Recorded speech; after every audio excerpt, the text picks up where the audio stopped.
자, 잠깐 기도하겠습니다. 하나님 감사합니다. 저희에게 10월달 점점 날씨가 추워져 가지만 하나님의 은혜가 깊어가는 것을 믿습니다. 올해 이제 얼마 남지 않았는데 하나님과 큰 깊은 만남이 있게 하시고 올해는 정말로 작년보다 더 하나님과의 은혜가 깊어진 한 해, 그리고 하나님과 동행한 한 해, 감사가 넘치는 한 해로 마무리하게 도와주옵소서. 말씀의 은혜가 있게 하시고 성령님께서 우리의 마음과 귀를 열어주셔서 우리 한 사람 한 사람에게 오늘 하나님께서 꼭 주시고 싶은 말씀 꼭 받아 우리가 깨닫게 하여 주옵소서. 영이 되고 생명이 되고 힘이 되게 하옵시고 문제가 해결되게 하옵소서. 예수님의 이름으로 기도합니다. 아멘. 할렐루야. 아멘. 아니, 아멘은 크게. 할렐루야. 아멘. 네, 더 크게. 할렐루야. 아멘. 네, 우리는 비록 장로교지만 그냥 조용한 장로교는 아니기 때문에 그렇죠? 우리 요새 이 청년들께서 은혜를 받으셔가지고 어저께도 여기 와서 찬양 미리 다 연습을 하고 그리고 막 그냥 방언으로 또 딱 30분씩 기도하고 가니까 확실히 찬양할 때도 힘이 있고 그렇죠? 우리 또 보컬 해준 또 유이자매가 옛날보다 힘이 많이 생겼고 목소리가 커졌어요. 강하고 담대해지고 아이고 감사해라. 우리 청년분들께 여러분들 박수 한번 격려의 박수. 이거는 뭐냐 지금 불붙은 이 기도의 불을 꺼뜨리지 마시고 네 재단을 꼭 지켜주시기 바래요. 제가 느낌이 있어. 우리 청년부가 기도를 열심히 매주 하면 성전이 금방 좋은 성전이 나타날 것 같아요. 네, 여러분들이 책임질 것 같아요. 자 오늘은 성경 인물 중에 지난번에 안드레 목사님 해주셨고 오늘은 사도 요한에 대해서 하겠습니다. 요한 세례 요한과 다르죠. 사도 요한입니다. 그래서 요한이 만난 예수님 성경 구절은 여러분들이 너무 잘 아시는 성경 구절을 골랐습니다. 자 한번 읽어볼까요? 시작. 하나님이 세상을 이처럼 사랑하사 독생자를 주셨으니 이는 그를 믿는 자마다 멸망하지 않고 영생을 얻게 하려 하심이라. 이거 굉장히 중요한 성경 말씀인데 이따 뒷부분에 다시 한번 다루고요. 이거는 우리 주일학교에서도 뭐 놀이하고서 다녀가지고 오히려 별로 생각 없이 많이 외우는 것 같아요. 그러나 굉장히 의미가 있습니다. 일단 사도 요한에 대해서 우리가 인물 탐구기 때문에 간단하게 배경을 좀 설명을 해드릴게요. 요한에 대해서는 뭐 여러 가지 있는데 일단 요한은 영어로 John이죠. John인데 그 John이 변하면 제 이름 진이 되는 거예요. John과 진은 똑같은데 히브리어원에서 God is gracious. 하나님은 은혜로우시다. 그런 뜻이에요. 그래서 내가 그 뜻을 알고 난 대로 참 이름 참 잘 지었다. 이 박진영의 이름은 내가 하나님 알기 전에 지은 이름인데 역시 하나님 나에게 미리 은혜를 주셨다 생각을 했고 또 어떻게 해석을 하면 여호와께서 사랑하는 자라는 뜻도 되긴 해요. 자, 우리가 이제 사도 요한에 보면 세베대의 아들이란 표현이 나오죠. 그러니까 아버지가 세베대라는 사람이에요.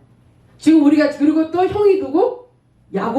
야고보와 요한, 그리고 지난번에 한 안드레와 베드로가 형제, 그리고 야고보와 요한이 형제입니다. 딱 보니까 제 생각이 난 거예요. 딱 우리 식으로 얘기하면 우리 민간의 형제, 민혁 형제와 같이 세베대라는 아들의 그 분의 아들들이 이제 요한과 야고보가 민혁 형제 같이 형제예요. 그런데 이제 보니까는 이 세베대 아버지 그리고 아들들 다 어업에 종사했어. 근데 이쪽은 그냥 가난한 그냥 고기 몇 마리 잡는 데가 아니라 굉장히 잘 산 부잣집이라고 추정이 돼요. 왜냐하면 우리가 마가복음 1장 19절 20절에 보면은 세베대의 아들 야고보 형제 요한을 예수님 부르시는데 딱 부를 때 이 사람들이 그물을 긋고 있는데 그 아버지 세베대를 품꾼들과 함께 배에 버려두고 예수를 쫓았다 그랬어요. 그냥 뭐냐면 아버지와 아들 다 나와서 하지만 종들이 쫙 있어서 굉장히 큰 규모로 어업을 했다고 알 수 있고 또 부잣집이에요. 그걸 또 어떻게 알 수 있느냐? 엄마 이름이 살로메예요. 이 살로메라는 분이 엄마가 신앙이 좋으셔가지고 예수님을 끝까지 쫓아갔고 예수님이 십자가에 못 박혀 있을 때 막달라 마리아 그리고 예수님의 어머니 마리아 그 옆에 요한도 있었지만 마지막까지 그 임종을 지켜봤고 그 다음에 새벽에 낮에 가서 향품을 가져간 끝까지 예수님의 그 임종한 자리 부활한 현장에 있었던 분이 이 요한의 엄마였어요. 뭐 현관에 보면은 그 예수님의 어머니 마리아와 이 살로메가 자매지간이었다라고도 하는데 뭐 성경에는 명확하게 안 나와있기 때문에 그냥 참고로 알고 계시고 그런데 이 어머니가 살로메가 파워가 있었죠. 치맛바람의 원조예요. 치맛바람. 왜? 아무래도 좀 잘 살고 이러다 보니까는 마가복음과 이제 마태복음과 약간 마가복음에는 야고보하고 요한이 예수님을 찾아와서 부탁을 했다 그랬는데 사실 이 마태복음 20장 20절 24절에 보면은 세베대 아들 어머니가 그 아들들을 데리고 예수께 와서 절하며 무엇을 구하니 예수께서 이르시되 무엇을 원하느냐 이르되 나의 이 두 아들을 주의 나라에서 하나는 주의 우편에 하나는 주의 좌편에 함께 명하소서. 그때는 아직까지 초창기라 엄마도 이 메시아가 이 왕국에 오면은 정말 이제 왕이 되시면 우리 아들들은 바로 그냥 예수님 옆에 높은 자리에 좀 앉게 해주십시오 해가지고 10 제자가 듣고 그 두 형제에 대해 분이 여기거든 엄청 열받았거든 화를 냈거든 이랬어요. 그냥 그래가지고 막 뭐라 그랬죠. 엄마가 좀 그랬었어요.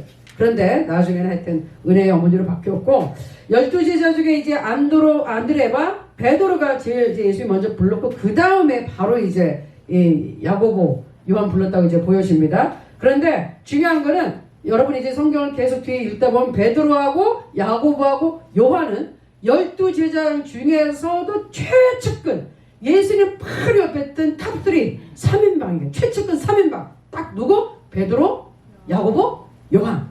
그래서 그 많은 제자들과 같이 움직였지만은 아주 결정적인 순간에 예를 들어서 회당장 야이로의 딸이 죽었을 때도 다른 사람 갔지만 기도하는 현장에는 딱 요 세 제자만 딱 데리고 들어갔어요. 다른 사람은 들어오지 못하게 하고 그 다음에 예수님이 딱 변화산 현상에 가서 막 그 영광의 모습에 확 변화됐을 때도 딱 베드로, 야고보, 요한만 딱 데리고 가.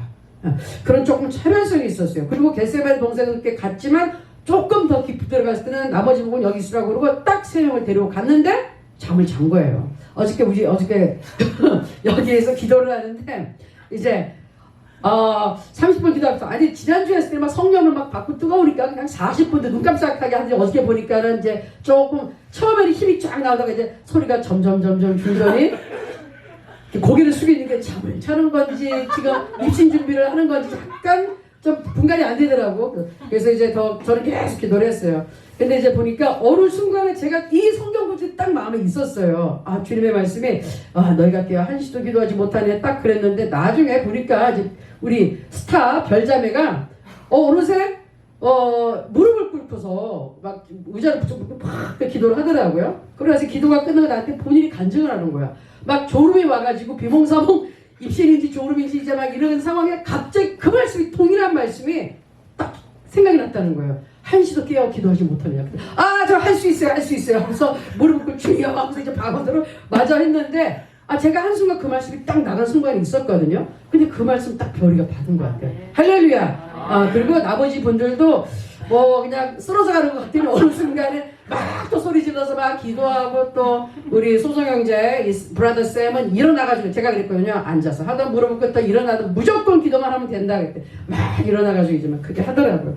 그래서 어저께 열심히 딱 이렇게 했어요. 어쨌든 최측근에 들어가는 사람이고 또 특징이 있죠. 야고보하고 요한의 별명이 있는데 이 목사님 좋아하시는 성경 퀴즈에 아마 나오는 걸 건데 뭘까요? 신학생 여러분 맞춰주세요. 네, 뭘까요?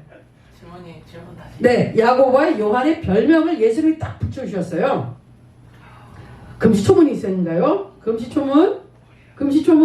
아니 지금 우리 지금 여러분 읽고 있는 마가복음에 나왔었는데 보아너게 그래가지고 우레의 아들. 근데 우레가 뭐냐? 천둥. 딱 생각해 그거. 여러분 토르 알지? 천둥의 신. 토르. 그게 그거야. 그 천둥이야. 그 토르를 생각해봐. 얼마나 막 성격이 그냥 불같고 무라프라고 막 이러잖아요. 이 사람들이 그랬었나 봐. 그 예로 근거를 우리가 어디서 잤냐면 누가복음 9장에 나와 있는데 자 예수께서 예루살렘을 향해서 가는데 거기 있는 사람들이 복음을 받아들이지 않는 거예요. 그러니까 뭐라 그러느냐? 제자 야고보와 요한이 이를 보고 주여 우리가 불을 자기네들이 하늘에다 대고 불을 명하여서 하늘로부터 내려 저들을 멸하라 하기를 원하시나이까 이런 말을 하는 거예요.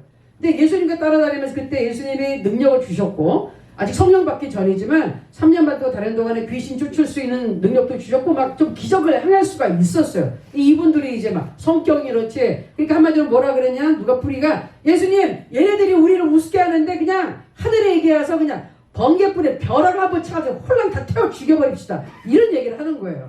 그 예수님 제자가 할 소리는 못 되죠. 근데 초창기엔 다 이랬다 이거야. 그런데 중요한 거는 다 우리 주의종교에서 인물 공부하면 어때요? 성질이 이상한 사람들이 큰일을 하고 변화되더라는 거죠. 나중에 뒤에 나오지만 이렇게 막 그냥 사람을 갖다 불태워 죽이자고 그냥 저것도 다 죽여버리자고 하던 요한이 사랑의 사도로 변하는 거예요. 별명이 나중에 사랑의 사도로 변화되는 이제 사건이 나와요. 뭐 그래도 이분이 아까 얘기한 것처럼 예수님의 12제자 중에서는 유일하게 그래도 십자가 앞에 가가지고 이렇게 바라봤어요. 베드로를 보고 이미 다 도망가고 어디로 가는지 아무도 없어. 근데 어쨌든 이 요한이 가서 예수님의 치유를 지켜봤고, 중요한 거 우리가 이 12제자 중에 신약성경을 제일 많이 쓴 사람이 요한이에요. 요한이 쓴 성경책에 뭐뭐 있을까요? 책이? 일단은 요한복음. 그 다음에 요한계시록 맞아요. 요한계시록. 그 중간에 있는 것도 요한 짧은 거 1, 2, 3서 네, 많이 썼어요. 그리고 나머지 제일 많이 쓴 게 사도 바울이에요. 그래서 신약에서 보면 하여튼 요한과 사도 바울을 최고로 치는데, 제가 보기에는 요한은 예수님의 영성을 제일 정확하게 파헤쳤고, 사도 바울은 율법과 복음, 율법과 은혜를 가장 정확하게 규명한 분이에요. 그래서 중요하죠. 자, 오늘의 이제 핵심은 배경이 이렇고, 요한이 만난 예수님에 대해서 저는 말씀드리고 싶은 거예요. 우리가 이제 처음에 신약을 읽으면 사복음서가 나오죠. 복음서라는 게 4개가 나오죠. 뭐뭐 있죠? 마태, 마가, 또 누가, 또 요한. 제가 우리 청년 여러분들 왔다 갔다 하면서 제가 연속으로 가르쳐 드렸어요. 그런데 여기서 3개는 비슷하고 하나는 다르다. 3개가 비슷한 책이 뭐죠? 마태, 또 마가, 또 누가. 앞에 3개가 비슷해요. 그래서 공관복음이다. 왜 공관복음이냐? 공통적인 관점이 있다. 특별히 예수님의 생애 중에서 어떤 사건들을 중심으로 기록을 했어요. 저자가 자기가 이제 보는 특정한 어떤 각도에서 보긴 했지만, 그러다 보니까 우리가 마태, 마가, 누가를 읽어보면 비슷한 사건들이 상당히 많이 겹쳐 나오죠. 그래서 이해가 참 하기 쉬워요. 아, 여기 나왔더니 또 읽고 하다 보니까. 그런데 요한복음에 딱 들어가면 스타트부터 다르고 내용 전체가 앞에 나온 3권하고는 거의 겹치는 게 없어요. 전혀 뭐 없었던 사건들도 나오고 방식이 완전히 달라요. 그래서 신학자들이 요한복음을 뭐라고 그러냐면 유별난 복음이다. 이상한 복음, 튀는 복음서다 이렇게 얘기를 한다는 거예요. 저는 예수님을 딱 영접하고 나서 이제 성령 받기 전에 그냥 제가 다니기로 한 교회 목사님 사모님이 예수님을 영접하는 기도를 하자 그래요. 그래서 뭣도 모르고 이제 죄인의 영접 기도를 했어요. 나는 뭐 예수님 죄인입니다. 그래서 속으면서 내가 왜 죄인이지? 그러고서 그냥 오늘부터 예수님을 믿고 예수님 뭐 십자가에 죽으시고 들어가 믿고 하는데 하나도 안 믿겨졌어요. 그래도 아멘. 그러니까 하루에 그러고 있으니까 그쪽 사모님 내가 진짜 얘가 예수를 믿으려고 그런지 안 그래 분간이 안 돼서 나중에 굉장히 본인이 당황했대. 예? 그때 이제 난 전혀 안 그랬는데 나는 진짜 믿으려고 그랬어. 근데 이해가 안 되는 것 뿐이야. 나보고 죄인이고 뭐 그러다가 뭐가 죄인이라고 이렇게 이제 구체적으로. 근데 어쨌든 딱 예수님을 영접하기로 하고 그날 그 목사님 사모님이 나한테 뭐라 그랬냐면은 자 이제 지니자매는 오늘부터 요한복음을 한 장씩 꼭 읽으세요 그랬어요. 하나도 빼지 말고 꼭 읽으래. 그래서 나는 또 순진해서 안 읽으면 큰일 나는 줄 알고 하나님께 벌 받는 줄 알고 죽으나 사나 자나 깨다 무조건 한 장씩 꼬박꼬박 읽었어요. 안 읽으면 안 되는지 2장도 아니고 한 장만. 한 장 읽기도 힘들었는데 제가 그 요한복음을 읽는데 저는 예수님에 대한 지식은 있었어요. 유치원 때부터 중학교 3학년 때까지 10년을 그냥 기독교 학교에서 그냥 성경 공부하고 우리는 예배도 꼬박꼬박 하고 막 성경 공부 시험도 보고 막 이래가지고 지식은 있는데 예수를 안 믿는 거야. 근데 이제 성경을 이제 예수님을 믿기로 작정을 처음 읽는데 제가 너무 충격을 받았어요. 요한복음 1장 1절에서 3절 말씀 그리고 내려가서 14절보다 내가 충격을 받았어요. 한번 볼게요. 시작. 태초에 말씀이 계시니라. 이 말씀이 하나님과 함께 계셨으니 이 말씀은 곧 하나님이시라. 그가 태초에 하나님과 함께 계셨고 만물이 그로 말미암아 지은 바 되었으니 지은 것이 하나도 그가 없이는 된 것이 없느니라. 그래서 태초에 말씀 하나님, 말씀은 하나님. 태초에 하나님이 계셨는데 그가, 그렇죠, 그가 만물이 그로 말미암아 지었다서 제가 이상함을 느껴요. 그라고 해서 영어로도 확인하니까 히라가 나왔더라고. 사람한테 쓰는 말을 썼어요. 이상하네. 말씀이 하나님인데 그가 나왔어. 그래서 14절에 쭉 가다 보니 읽겠습니다. 시작. 말씀이 육신이 되어 우리 가운데 거하심에 우리가 그의 영광을 보니 아버지의 독생자의 영광이요 은혜와 진리가 충만하더라. 아멘. 제가 14절을 보면서 머리가 망치로 먹어서 꽝 치더라고요. 왜?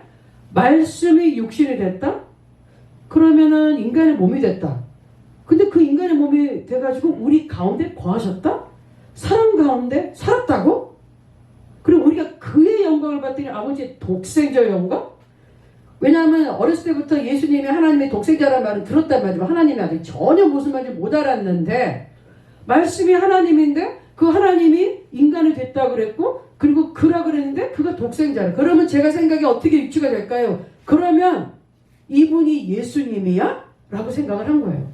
아니 내가 어렸을 때부터 하나님의 아들 예수 이랬는데 그 예수님인가? 라고 생각이 드는 거예요.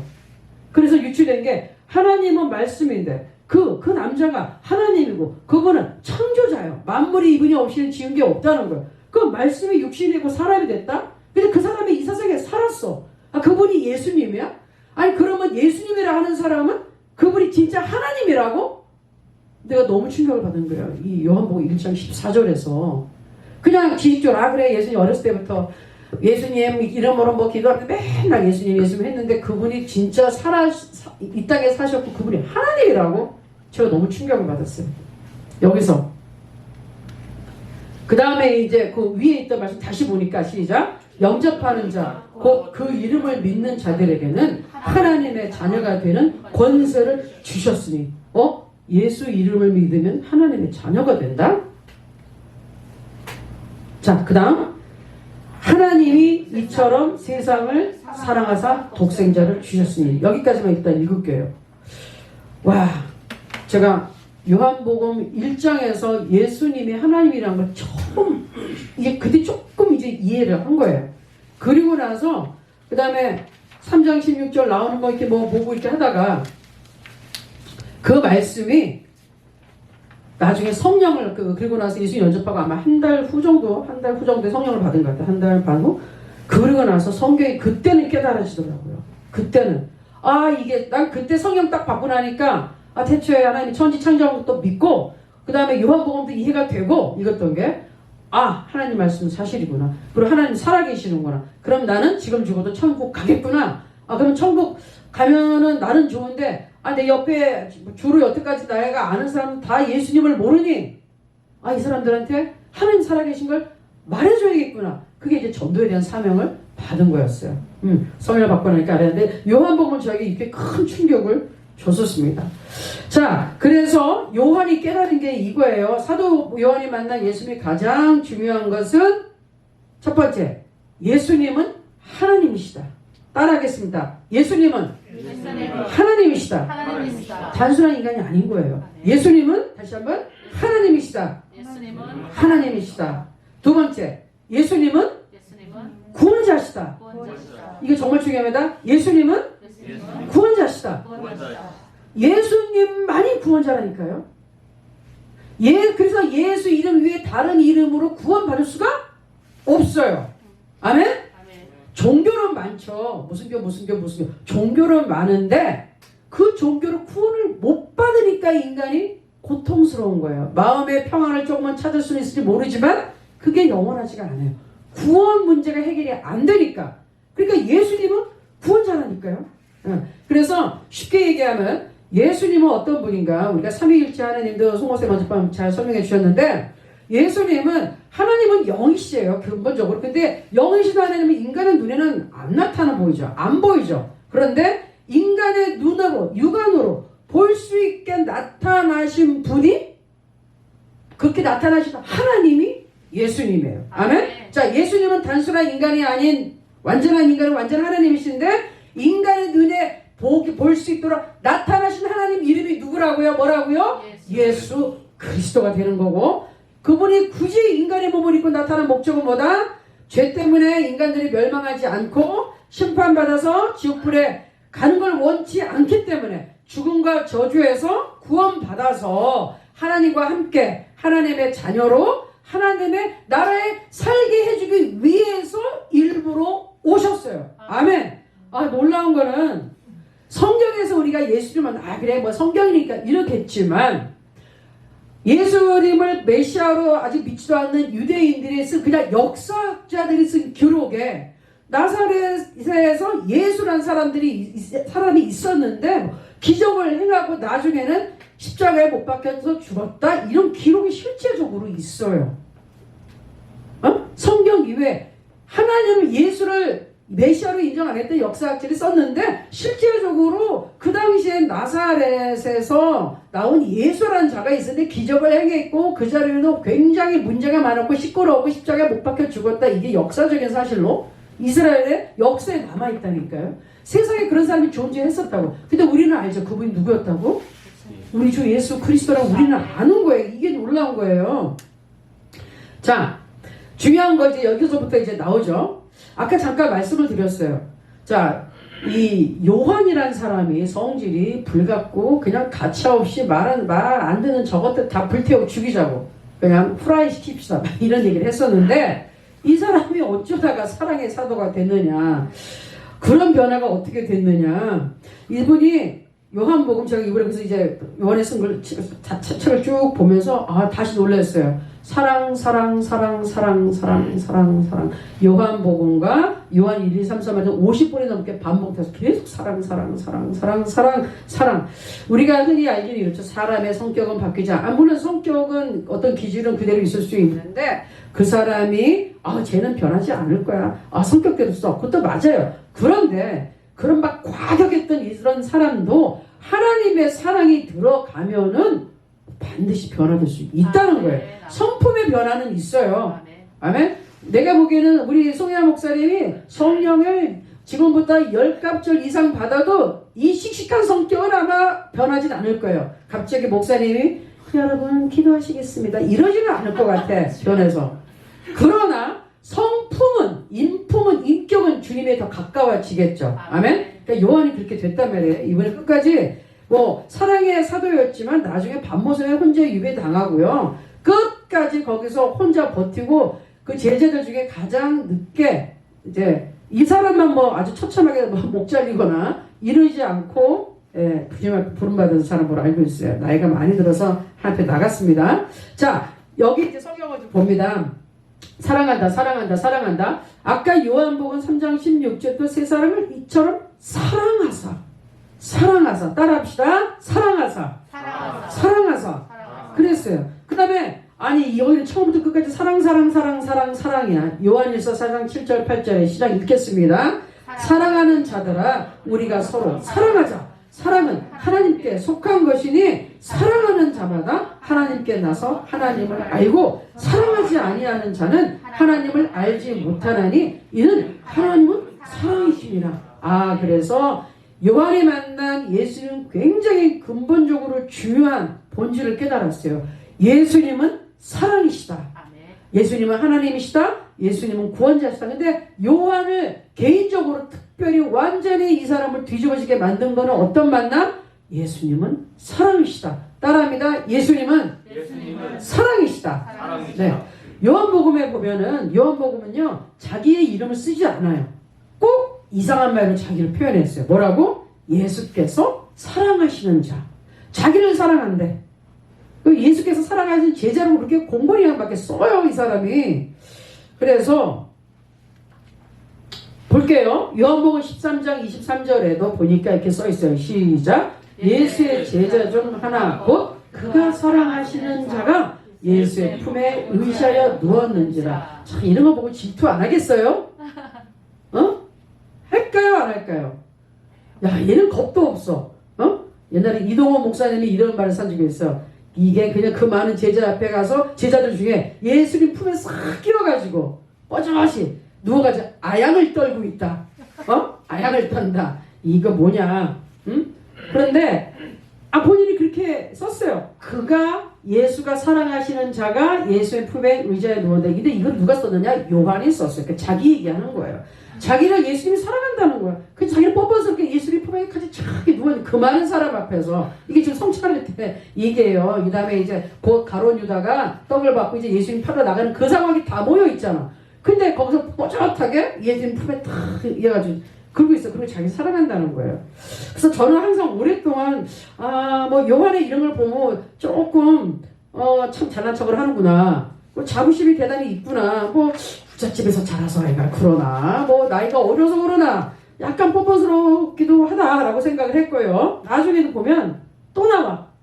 시작. 예수께서 자기의 어머니와 사랑하시는 제자가 곁에 서 있는 것을 보시고 자기 어머니께 말씀하시되 여자여 보소서 아들이니이다 하시고 또 그 제자에게 이르시되 보라 내 어머니라 하신데 그때부터 그 제자가 자기 집에 오시니라. 네, 그 제자가 요한이거든요. 이 바로. 그러면서 또 그래.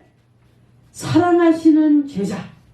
자기만 사랑하는데 다른 어떤 제자 이렇게 얘기 안 썼어요. 자기만 사랑한대요. 그래서 이 사람이 좀 그랬는데 근데 제가 다시 이 부분이 약간 제가 항상 의문이 있긴 있었거든요. 왜 이렇게 자신감 있게 썼지? 근데 제가 이번 설교를 주면서 요한이 깨달은 하나님, 예수님, 사랑의 예수님 하면서 제가 새로운 각도에서 깨달았어요. 뭐냐? 잘난 척해서 그런 게 아니라 이분의 테마가 이건 거예요. 예수님을 통해서 하나님은 아까 말씀했죠. 하나님은 사랑이시라를 깨달은 거예요. 아멘? 그래서 하나님이 우리를 사고 자기를 사랑하니까 예수님을 보내셨고 하나님이 너무 자기를 사랑하니까 예수님 십자가 이건 모든 건 십자가 죽음과 부활 성령 이후에 기록됐단 말이죠. 그 모든 걸 눈으로 본 요한은 알았어요. 예수님이 저걸 당한 나를 사랑하기 때문이구나. 하나님이 나를 너무너무 사랑하시는구나. 그래서 당당하게 이 사람이 얘기한 거야. 예수님은 나를 사랑하셔. 바로 내가 사랑받는 제자야. 나만 사랑받는 게 아니라 하나님은 날 사랑해. 이걸 깨닫고서 당당하게 이 사람은 외쳤어. 왜? 하나님은 사랑이라는 것을 가장 정확하게 본 게 사도 요한이었어요. 아멘? 그래서 요한이 쓴 거예요. 하나님은 사랑이시다. 아멘. 하나님을 우리가 안다고 사랑하지 않으면 형제를 미워하면 그 사랑이 없다. 그러니까 사랑이 이 사람이 키포인트가 된 거예요. 그래서 이해하게 됐어요. 당당하게 썼어요. 사랑하시는 제자 예수님이 날 사랑해. 그러니까 십자가를 지셨지. 하나님이 아버지가 나를 사랑해. 그러니까 나를 위해 오셨지. 그래서 독생자 예수를 보내셨지. 그래서 나는 사랑받는 제자야. 아멘. 자, 여러분도 그래서 당당하게 하나님은 나를 사랑하십니다 외칠 수가 있어야 돼요. 아멘. 근데 우리가 기도할 때 뭔가 내가 죄를 지은 것 같고 떳떳하지 못하고 그러면 항상 죄책감에 사로잡혀서 하나님이 나를 안 사랑해. 기도 응답이 안 와. 하나님 나 안 사랑해. 나 삐졌어. 이러는데 아니라는 거예요. 당당하게 외쳐야 되는 거예요. 하나님은 나를 사랑하신다. 시작. 하나님은 나를 사랑하신다. 예수님은 나를 사랑하신다. 성령님은 나를 사랑하신다. 그 사랑이 키워드가 된 거예요. 그래서 저는 그래서 요한이 이렇게 썼구나. 이 사람은 하나님의 사랑에 완전히 변화가 되고 깨졌구나. 그때 깨달았습니다. 그래서 이런 영적 진리를 하나님이 사랑이라는 본질을 깨달으니까 이 사람이 누구보다도 영적 진리를 많이 보게 된 것 같아요. 남들이 사건적으로 보는 것은 이 사람은 예수님이 하나님이고 사랑이라는 걸 통해서 막 보기 시작하니까 해석이 달라졌어요. 자, 하나 더 한번 나눌게요. 출애굽기 3장 13절에 모세가 이제 하나님의 부름을 받고 이스라엘 백성들을 지금 다시 구하러 애굽으로 가야 되거든요. 그때 이렇게 얘기해요. 하나님, 제가 이제 이스라엘 백성한테 제가 40년 동안 광야에 있다가 들어보면은 하나님, 제가 하나님의 이름을 뭐라고 얘기합니까? 당신은 누구십니까? 그 애들 노래하는 거 있죠. 당신은 누구십니까? 그럼 그 뭐라 그래요? 그걸 물어봤어요. 그랬더니 하나님 뭐라고 대답하셨죠? 목사님들밖에 대답을 안 해요. 출애굽기 3장 14절에 하나님이 모세에게 이르시되 읽어보세요. 시작. 나는 스스로 있는 자이다.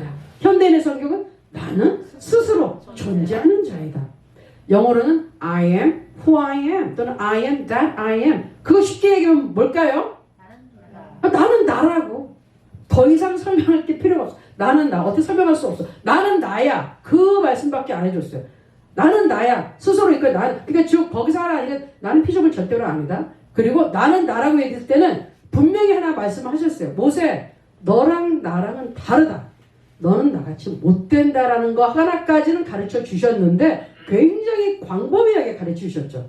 그런데 예수님은 하나님이 인간의 수준에 이렇게 눈높이에 맞춰서 내려오신 분이시잖아요. 우리 빌립보서에 나와 있지만 하늘 영광 보좌를 버리고서 낮은 우리의 이 수준에 내려오셨단 말이에요. 그래가지고 모세아가 물어본 대답을 하나님이 예수님이 되어서 오셔서 굉장히 속 시원하게 명확하게 대답을 요한복음에서 해주세요. 나는 누구다. 그러니까 모세가 몇천 년 전에 예수님 오시기 전에 했던 그 말을 이제 예수님을 통해서 정확하게 7가지 정도는 표현을 해 주십니다. 요한복음에 타는 건데, 자, 당신은 누구십니까? 나는 나다에서 이제 다르게 해주세요. 나는 누구다. 나는 누구다. 같이 볼게요. 시작. 나는 생명의 떡이다. 나는 세상의 빛이다. 나는 양의 문이다. 나는 선한 목자다. 나는 부활이요 생명이다. 나는 길이요 진리요 생명이다. 나는 참 포도나무다. 아멘. 모세가 물어봤었을 때는 사실은 예수 그리스도께서 구체적으로 오셔서 예수의 피로 인해서 하나님 가까이 올 수 있는 단계가 아니어서 사실은 그렇게 광범위하게 해주셨어요. 그러니까 구약에서는 우리 하나님의 존재가 그 희미하게 보였다고 얘기하잖아요. 모세같이 아주 가까이 간 사람 아니면 보통 평민들은 하나님 앞에 근접할 수 없었죠. 가까이 오면 다 죽었잖아요. 죄 때문에. 그런데 예수님은 이렇게 당당하게 이제 선포를 하시는 거예요. 왜? 예수 그리스도의 피로 여러분들이 그리고 제가 하나님 앞에 담대하게 나갈 수 있고 그 하나님은 멀리 있는 하나님이 아니라 이렇게 가까운 하나님이 나는 생명의 떡, 나는 세상의 빛, 나는 양의 문, 나는 선한 목자, 나는 부활이요 생명이요 길이요 진리요 생명이다. 나는 참 포도나무다. 그랬는데 이 요한의 깨달음이 우리의 깨달음이 되길 원합니다. 아멘. 예수님만 나는 부활이요 생명이다 하면 아무 의미가 없어요. 누구를 위한 부활이고 생명이냐고. 네? 누구를 위한 길이요 진리요 생명입니까? 누구를 위해 오셨습니까? 나와 여러분 한 사람 한 사람 위해서 오셨기 때문에 요한같이 개인적으로 예수님이 누구다고 탁 심장에 꽂혀서 기록해 주는 정도의 만남이 없으면 그런가 보다 하고 여기 있냐 이렇게 머리에서나 지식적으로 알지 나랑은 전혀 상관없는 예수님이 된다 이 말이죠. 그래서 우리가 저는 이제 적용을 해봤어요. 여기는 같이 읽어볼게요. 시작. 예수님은 나의 생명의 떡이다. 나의 양식이에요. 내가 먹고 사는 밥이에요. 이분이 없으면 나는 굶어 죽어요. 예수님은 내 세상의 빛이다. 예수님은 나의 문이다. 자, 문. 어떤 문을 내가 통과해서 들어가야 되는데 누가 문입니까? 예수님을 통해서 가야 된다고요. 네 번째. 예수님은 나의 선한 목자이다. 내가 갈 길을 잃고 헤맬 때 어디로 갈지 모를 때 선한 목자, 좋으신 목자가 좋은 길로 안전한 길로 편안한 길로 내가 쉴 수 있는 길로 살 수 있는 길로 인도하신다. 그 예수님을 못 만나면 그런 인도를 못 받는다. 한마디로. 자, 예수님은 나의 시작 읽겠습니다. 시작. 예수님은 나의 부활이요 나의 생명이다. 그 예수님을 못 만나면 난 부활하지 못하고 나에겐 생명이 없어요. 그냥 지옥불을 들어가는 거예요. 그 다음에 예수님은 나의 길이요 나의 진리요 나의 생명이다. 이분말이 길이고요. 예수 이외에는 진리가 없어요. 그 다음에 마지막 예수님은 나의 참 포도나무다. 즉 예수님한테 붙어 있어야지 내가 이 세상에 살면서 열매라는 게 맺히고 그 다음에 뭔가 삶의 보람이 있는 거예요. 예수님 떠나서는 우리는 말라 비틀어서 죽을 수밖에 없어요. 너희가 아무것도 할 수 없느니라. 예수님이 그랬죠. 나를 떠나서는 너희가 아무것도 할 수 없느니라 그러셨어요. 그러니까 이 예수님이 나와의 개인적인 관계가 없으면 아무 소용이 없다 이거예요. 그렇죠? 그러니까 나의 예수님으로 만들어야 됩니다. 개인적인 만남이 있어야 됩니다. 자, 그리고 마지막으로 요한이 만난 예수님은 다시 오신다. 따라해봅시다. 예수님은 예수님은 다시 오신다. 다시 오신다. 다시 오신다. 다시 네. 오신다. 그 다시 오시는 예수님에 대해서 쓴 책이 뭐죠? 요한 계시록이에요. 요한 1, 2, 3서까지는 성도들의 생활에 대해서 쭉 얘기했어. 그리고 사랑 엄청. 그리고 그 앞에는 구원. 그런데 마지막은 여러분들 정신 차리십시오. 이 예수님 반드시 다시 오십니다. 읽겠습니다. 시작. 이것들을 증언하시니가 이르시되 내가 진실로 속히 오리라 하시거늘 아멘. 주 예수여 어서 오시옵소서. 그래서 우리가 엔딩송을 마라나타 그러잖아요. 마라나타 어서 오시옵소서. 마라나타예요. 머라나타 이러면 안 돼요. 그 오지 말라는 소리예요. 지금 마라나타라고 발음 정확히 해주시고 예수님 어서 속히 오시옵소서. 그래서 여러분 바로 이 요한이 만난 예수님이 저와 여러분이 예수님인데요. 자, 다시 한번 정리할게요. 자, 같이 읽겠습니다. 시작. 예수님은 하나님이시다. 예수님은 구원자시다. 예수님은 사랑이시다. 예수님은 다시 오신다. 아멘. 요한이 돌아가실 때는 한 90 넘어서 돌아가셨는데 이때 참 동안 때 아주 동안 때 이렇게 그림을 여기 이거 아까 이거 그냥 뭐 사실 약간 기대서 원래 있었겠지만 그 많은 제자 앞에서 예수님 앞에 품어치가지고 이런 짓을 하고 있으니 참 하여튼 욕 좀 꽤나 먹었겠어요. 그래도 어쨌든 성경을 잘 기록하고 나중에 변화됐으니 그리고 일도 많이 했잖아요. 그 베드로와 요한이 같이 파트너로 다니면서 큰 일을 많이 했어요. 자, 그래서 오늘 우리 사도 요한을 오늘 공부를 했는데 요한이 주는 그분이 만난 예수님을 우리가 만나는 게 제일 중요할 것 같습니다. 그래서 잠깐 기도할게요. 이 시간에 하나님 우리 사도 요한 그렇게 변화될 수 있었던 요인이 예수님이 어떤 분이 정확하게 알았기 때문이죠. 하나님이시다, 구원이시다, 그래 사랑이시구나, 다시 오시는구나, 이걸 알았기 때문에 사도 요한이 변화되었고 그의 일평생을 정말로 그의 원래 성격은 썩 그렇게 온순하고 이런 사람 아니었지만 온전히 하나님 앞에 헌신하고 주 예수 그리스도의 복음 위에 목숨을 바친 것을 볼 수가 있습니다. 우리 이 사명을 한번 제대로 받기 위해서 우리 기도합니다. 그리고 이 사명을 받고 나서 우리 사도 요한처럼 성령의 충만함을 받아서 우리는 특별한 사명이 있잖아요. 우리 남북한의 통일 문제를 위하여 북한에 있는 저들을 우리가 기도로 저 악한 손에서 빼내와야 됩니다. 해방시키고 그리고 우리 대한민국도 지금 북한 걱정할 많은 그거 할 일이 아니에요. 지금 너무 갈라져 있고 너무 혼탁해요. 기도하고 있는 우리가 이 나라를 지켜낼 줄 믿습니다. 그리고 우리 중국에 흩어져 있는 전 세계 3국에 흩어져 있는 우리 탈북민 우리 내 동족들과 그 아이들 위해 기도하고 특별히 신분의 보장이 되지 않아서 정말 아파도 병원 한번 제대로 갈 수 없는 그 안타까운 마음, 엄마로서 권리를 주장하지 못하는 그 안타까움, 그 부모된 도리를 제대로 이렇게 권리를 찾을 수 없는 그 아픈 마음들, 그 마음을 이해하면서 예수 그리스도의 사랑으로 품어서기 원합니다. 우리 주여 일창하고 이 사람들을 위해 한번 기도하겠습니다.